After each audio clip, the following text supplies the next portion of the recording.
you're now going to be racing with and for Bonnell specifically or exclusively. I don't know, that I could be phrasing that wrong. What does that look like for you? And what is 2026 going to look like with you on a Bonnell? Such a good question.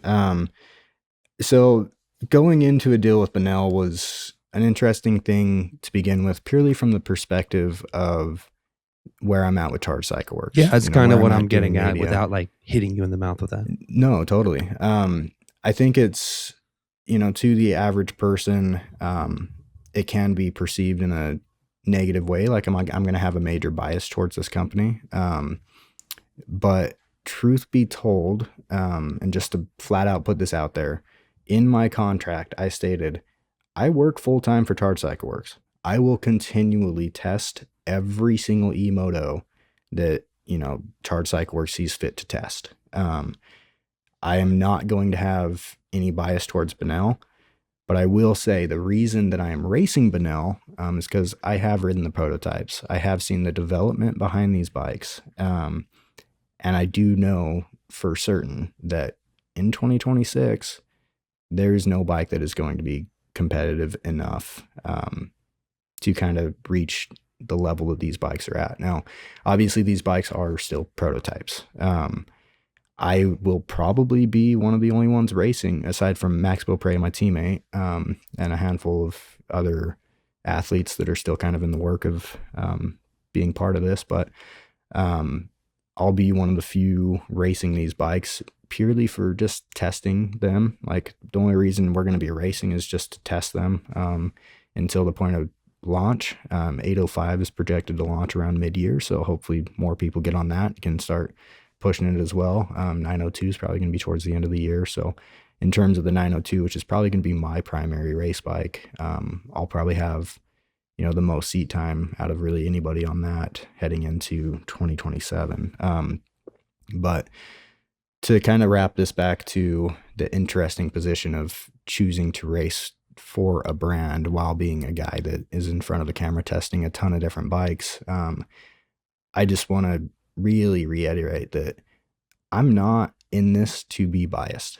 I'm in this to be truthful about about everything. And Bonnell is a company that's confident enough in their technology and their engineering to back my opinion on whatever I have on any bike out there. So I will say it how it is. I always have been that way.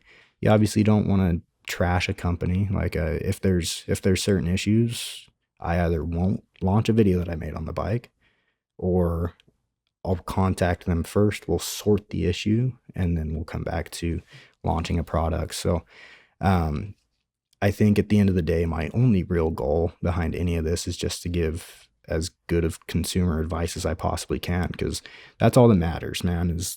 All that matters is the riders out there have some good help to kind of navigate this crazy industry. Am I the perfect person? No. Like I have an opinion. Everybody has an opinion.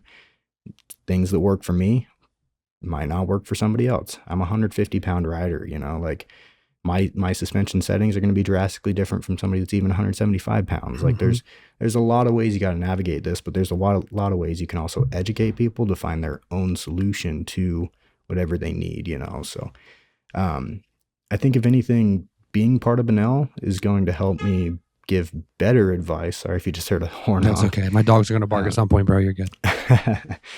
I think if anything, being a part of Bonell is going to help me to give better consumer advice, because I can now see the inner workings of what it takes to make a machine into what it is, So it's a very cool position to be in. I really hope that people don't take it as a biased standpoint, because I'm just racing for this company because I truly trust their product.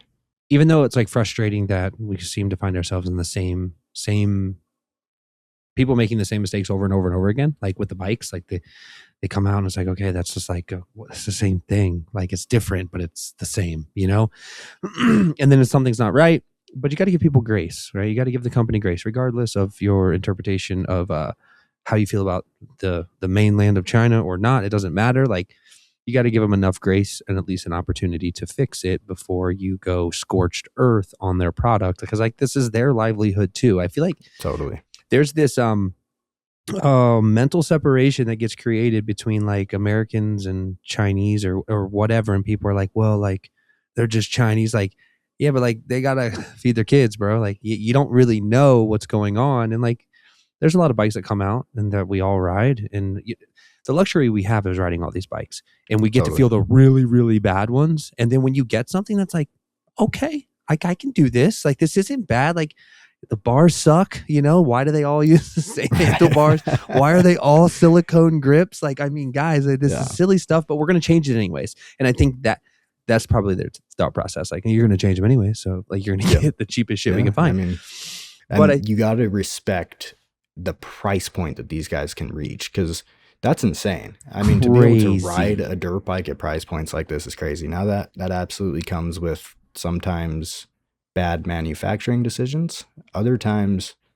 really fun, awesome bikes, you know? So it is really cool. And at the same time, for people like me and you, those types of things are exciting, because it's like, well, I just tested this bike and these small little tweaks that I can make to it are going to make this thing a lot of fun. And I think that's like, I love that. I love the tinkering, and I love the doing that. And, you know, at the end of the day, that's the type of thing that an owner of that bike would appreciate more information on, you know, that comes from experience. So, yeah, it's such it is a really exciting industry. You know, sometimes you're like, why are they making this decision? Like, why the fuck is it a 16, a 16, 17? 19? Yeah, what are we doing? Like, come on, I don't guys. need another one of these. Yeah. But at the same time, then you watch on the bikes that are successful, the aftermarket catch up, and you're like, this is cool. Yeah. You're like scrolling Instagram, and a ton of people have their own custom build because they made the bike into what they want. And like, that's super exciting, man. Like, there's no, you take any gas bike and like people can put trick parts on them, but you're not really changing much, you know, like you're tuning suspension, maybe adding some horsepower, adding some bling, but these little bikes, you can change so much, you know? Yeah. So it's quite interesting. And the Bonells, I think, they're very, very highly professional. There's not going to be much you're going to have to change. So that's in a way not exciting. Yeah. Well, I think that's the natural progression of the market has to go there, right? Because what you just said is on these Japanese bikes, like you can do this, you can do that, but realistically, it's a Yamaha, it's a YZ250F, and it's got the same color plastics and got a different graphics kit. Maybe somebody's got some X trig on it, you know, whatever. You're running a scoop, like that's it, you know, and that's where the industry is eventually going to go for like the professional level and like really good bikes.